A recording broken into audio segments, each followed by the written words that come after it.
সালামু আলাইকুম। চতুর্থ শ্রেণীর শিক্ষার্থী বন্ধুরা, তোমরা সবাই কেমন আছো? সবাইকে জানাই আন্তরিক শুভেচ্ছা ও অভিনন্দন। বন্ধুরা, তোমাদের চতুর্থ শ্রেণী বই পৃষ্ঠা 17 কলম 4-এ বলা আছে নিচের কার্ডগুলো দিয়ে 6 অঙ্কের সংখ্যা তৈরি করো। কার্ডের নাম্বারগুলো হচ্ছে 0, 1, 3, 4, 7, 9। 1-এ বলা আছে বৃহত্তম সংখ্যা তৈরি করো। 2-এ বলা আছে ক্ষুদ্রতম সংখ্যা তৈরি করো। 3-এ বলা আছে বৃহত্তম বিজোড় সংখ্যা তৈরি করো। 4-এ বলা আছে ক্ষুদ্রতম জোড় সংখ্যা তৈরি করো। চলো সমাধান করি। সমাধান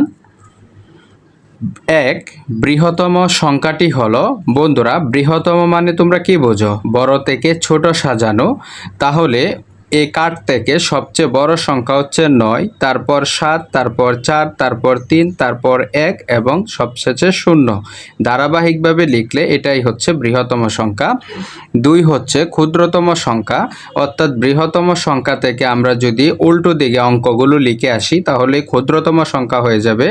এখানে খেয়াল করো 0 আছে, কোনো সংখ্যার সামনে 0 দ্বারা গঠিত হয় না, সেজন্য এখানের মধ্যে সবচেয়ে ক্ষুদ্রতম সংখ্যা 1, এটা প্রথমে লিখব, তারপর 0 লিখব, তারপর 3 লিখব, 4, 7, 9।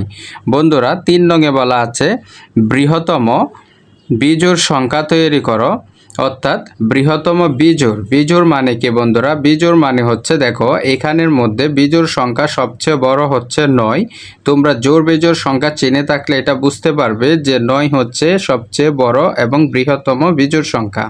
তাহলে আমরা এই সংখ্যাটাকে বৃহত্তম সাজাবো 9কে আলাদা রেখে। যেমন 9 মনে করো মনে মনে নাই, তাহলে বৃহত্তম সংখ্যা সাজাতে হলে 7, 4, 3, 1, 0, তারপর সবশেষে 9 দিয়ে দেব। এটাই হবে বৃহত্তম বিজোড় সংখ্যা। তারপর বলা আছে ক্ষুদ্রতম জোড় সংখ্যা তৈরি করো। বন্ধুরা এখানের মধ্যে জোড় সংখ্যা বলতে একটি সংখ্যা আছে, সেটি হচ্ছে 4। তাহলে এই সংখ্যাটি 9-এর মতো শেষে লিখব। প্রথমে তোমরা মনে মনে 4কে বাদ দিয়ে দাও, তাহলে ক্ষুদ্রতম সংখ্যা তৈরি করো। তাহলে হচ্ছে 1, 0, 3, 7, 9। যেহেতু ক্ষুদ্রতম জোড় সংখ্যা বলছে তাহলে 4 শেষে দিয়ে দিতে হবে। বন্ধুরা তোমাদের হাত 7-এ বলা আছে 6 অঙ্ক বিশিষ্ট পর্যন্ত বৃহত্তম ও ক্ষুদ্রতম সংখ্যা তৈরি করো। এখানে একটি ঘর দেওয়া আছে, যেমন এটা হচ্ছে বৃহত্তম সংখ্যার ঘর, এটি হচ্ছে ক্ষুদ্রতম সংখ্যার ঘর। তাহলে আমরা লিখব 1 অঙ্কের সংখ্যা, অর্থাৎ 1 অঙ্কের বৃহত্তম সংখ্যা হচ্ছে 9 এবং 1 অঙ্কের ক্ষুদ্রতম সংখ্যা হচ্ছে 1।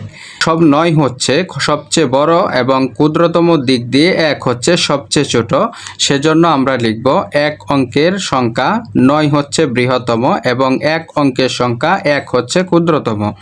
2 অঙ্কের যদি বৃহত্তম সংখ্যা লিখতে বলে তাহলে আমরা 2টি 9 দিব। 2 অঙ্কের যদি ক্ষুদ্রতম সংখ্যা লিখতে বলে তাহলে আমরা একটি 1 দিয়ে পরেরটা 0 দিব। আশা করি বুঝতে পারছো। এখানে কিন্তু 2টি 1 দেওয়া যাবে না, তোমরা অনেকে ভুল করো। 2 অঙ্কের ক্ষুদ্রতম সংখ্যা মানে 2টি 1 দিয়ে দাও। তারপর 3 অঙ্কের সংখ্যা হচ্ছে, বন্ধুরা বৃহত্তম হচ্ছে 3টা 9। অনেক বন্ধুরা আছে যে 3 অঙ্কের বৃহত্তম সংখ্যাকে 3 লিখে ফেলে, এটা হবে না। কি লিখতে হবে? 3টি 9 লিখতে হবে, তারপর 1 দিয়ে বাকিগুলো 0 দিতে হবে। তারপর 4 অঙ্কের সংখ্যা 4টি 9, 4 অঙ্কের ক্ষুদ্রতম সংখ্যা 1 দিয়ে 3টি 0। 5 অঙ্কের বৃহত্তম সংখ্যা 5টি 9 এবং 5 অঙ্কের ক্ষুদ্রতম সংখ্যা 1টি 1 দিয়ে 4টি 0, মোট 5টি অঙ্ক। 6 অঙ্কের বৃহত্তম সংখ্যা 6টি 9 আর 6 অঙ্কের ক্ষুদ্রতম সংখ্যা 1টি 1, 5টি 0। বন্ধুরা তোমাদের 1-এ বলা আছে 999, অর্থাৎ 999। এর পরবর্তী সংখ্যাটি কত? পরবর্তী সংখ্যাটি হচ্ছে পরের সংখ্যা। তাহলে আমরা লিখতে পারি 909, এর সাথে আমরা 1 যোগ করে দেব।